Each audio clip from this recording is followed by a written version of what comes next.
the dual reg deal was announced. Halifax have partnered with Huddersfield, which makes sense. That's one of the more recent ones announced. They're geographically very close to each other, aren't they? And I think they've developed a good working relationship over the last few years, actually, those two clubs.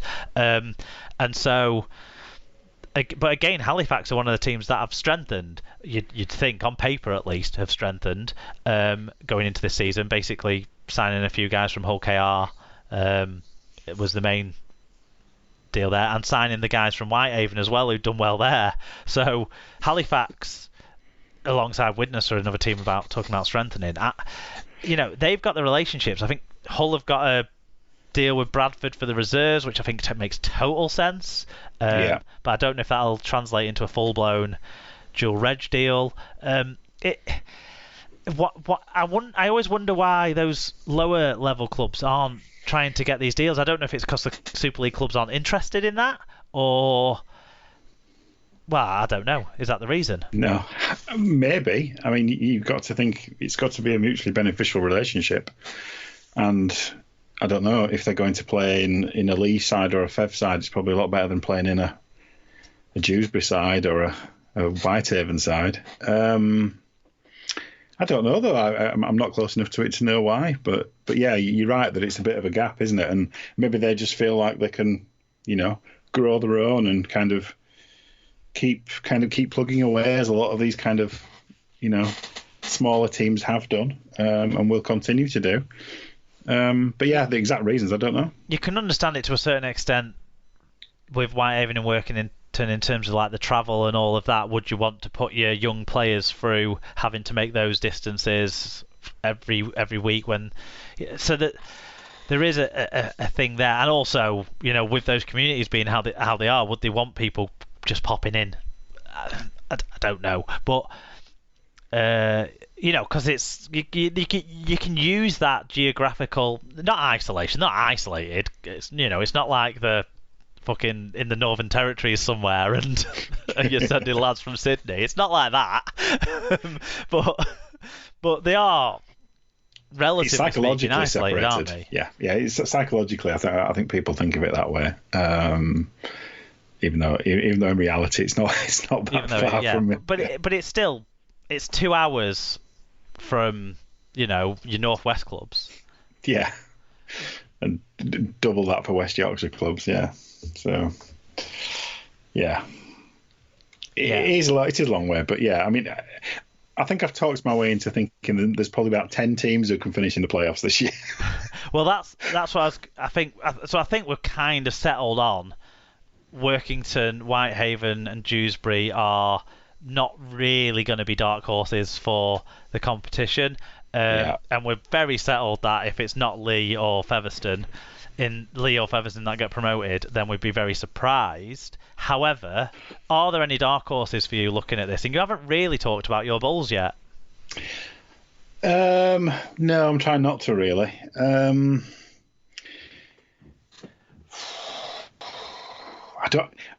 would never consider myself a dark horse, even though, we don't have the players we did or whatever. I think we also overachieved last year, probably based on squad.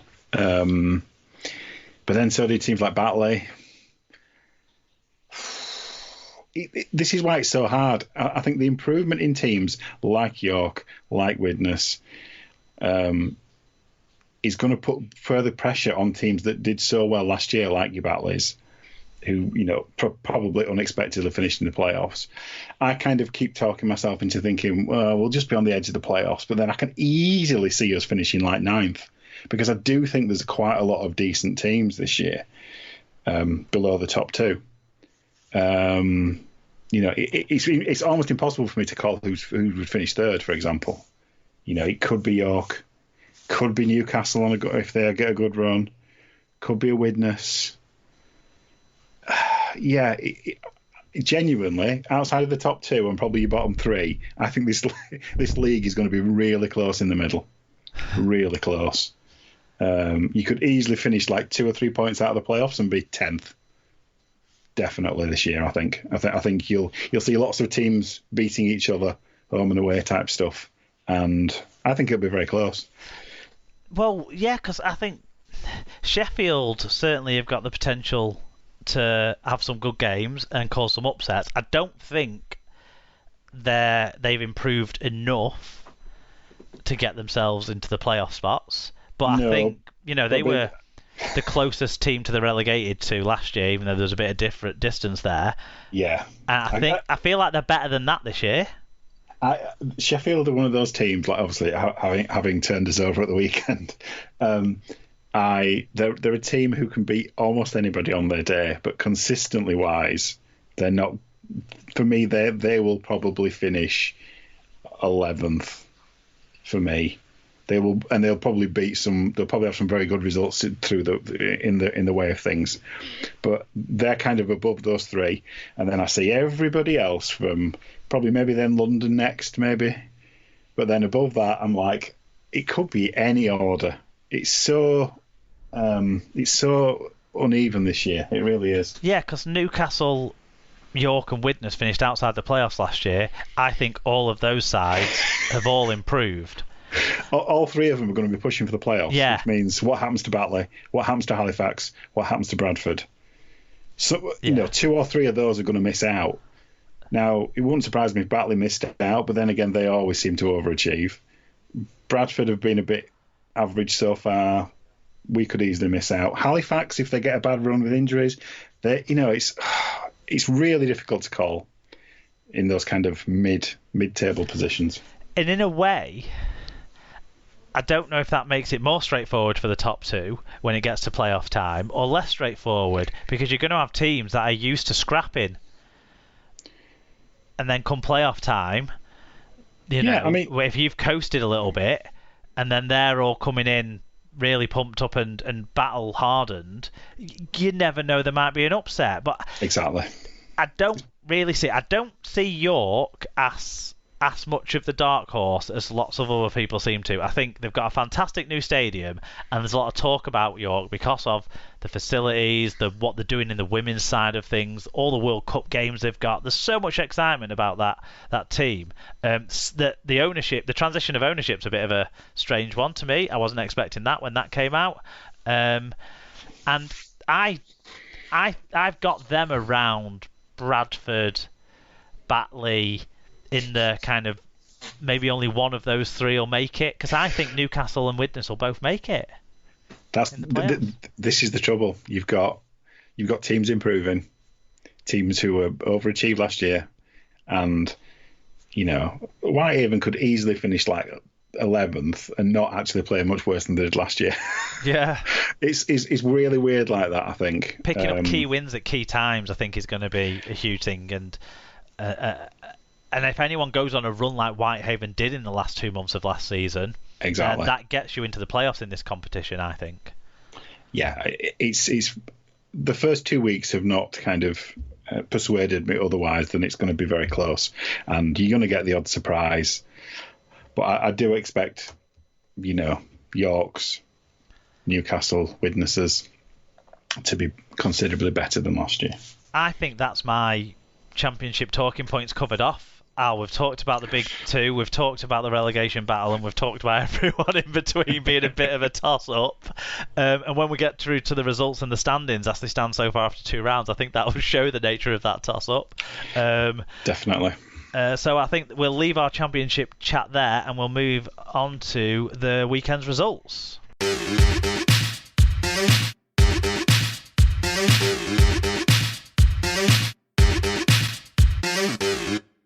We call it other results, but really it's just championship results this week. Alan, it was round 2 of the championship, and the first result was Bradford 14, Sheffield 28. We did get a fan viewing from what I guess is a Bradford fan. Yes, certainly negative enough to be one after the game.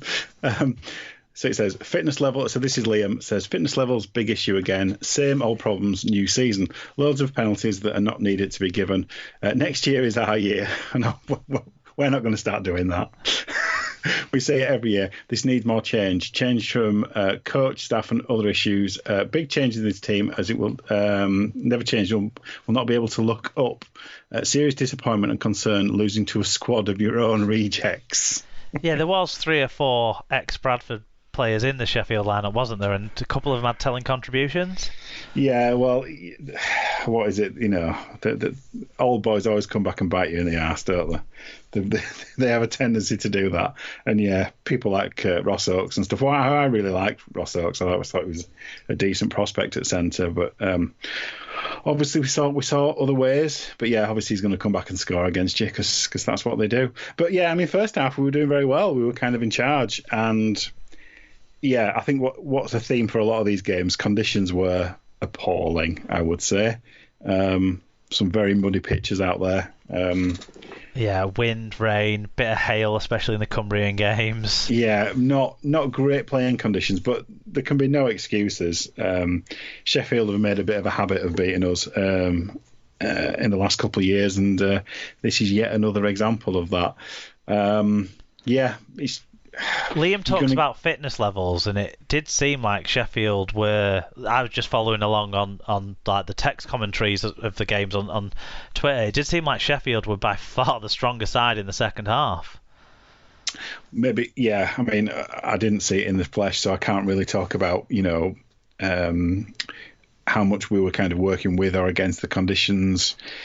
Odsal does get very, very heavy very quickly, and if you're kind of trying to plough the ball up in that, it can be hard work. And we saw that in other games this weekend. It can sap your strength, but yeah, at the end of the day, we're going to get results like this. I wasn't too positive after beating Dewsbury by 30, and I'm not going to be too negative by losing to Sheffield by 14. It's just one of those things. It shows the topsy-turvy nature of things. Bradford had a big win away at Dewsbury on their old home ground, and Sheffield lost over at Barrow, newly promoted Barrow. So, it's there is a topsy-turvy nature to it. Next game, Halifax 28, London 0. We did get a fan viewing, but just to set a bit of context on this one as well, Halifax were maybe surprise losers, 30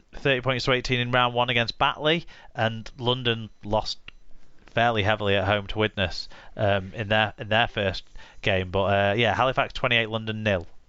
Yeah, Marshall says game of two halves. London looked stronger in the first. Fax try came against the run of play.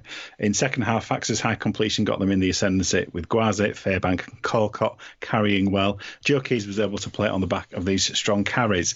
Conditions not ideal, I think that's the understatement, but plenty of positives for both teams.